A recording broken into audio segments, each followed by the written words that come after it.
राधण थाणे जे हद पुराणो पेचर बंगले लॻ ॻोठ साले बिरोही में सरकारी ज़मीन ऐं रस्तो न ॾियण तां साहड़ ऐं बिरोही बिरादरी जे ॿिनि धुरियुनि में झेड़ो। फायरिंग जे नतीजे में बिरोही बिरादरी जा ॿ अब्दुल मजीद ग़ुलाम मुस्तफ़ा बिरोही खे क़तल ऐं हिकु औरत ज़ख़्मी थी पई। DSP मेहर मुख़्तलिफ़ थाणनि जा अटाला साण करे वाक़ई वारे हंधि पहुची तफ़सील वरिता।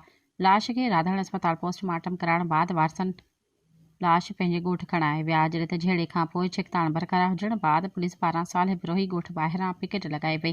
ॿिए पासे मक़तूल अब्दुल मजीद बिरोही जी अमड़ वज़ीरा ज़ाल सूज़ अली बिरोही जी फ़रियाद ते राधण थाणे ते 3 अणसुञातल ऐं 8 माण्हुनि मथां केस दाख़िल कयो वियो।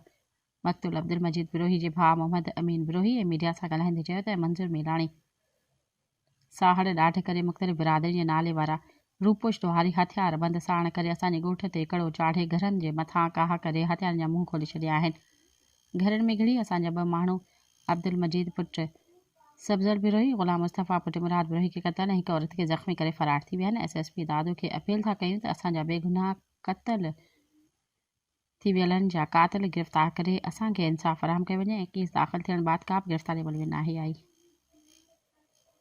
सब्सक्राइब कयो अवामी न्यूज़ HD खे ऐं ताज़ा तरीन ख़बरुनि लाइ ॾिसंदा रहो अवामी न्यूज़ HD।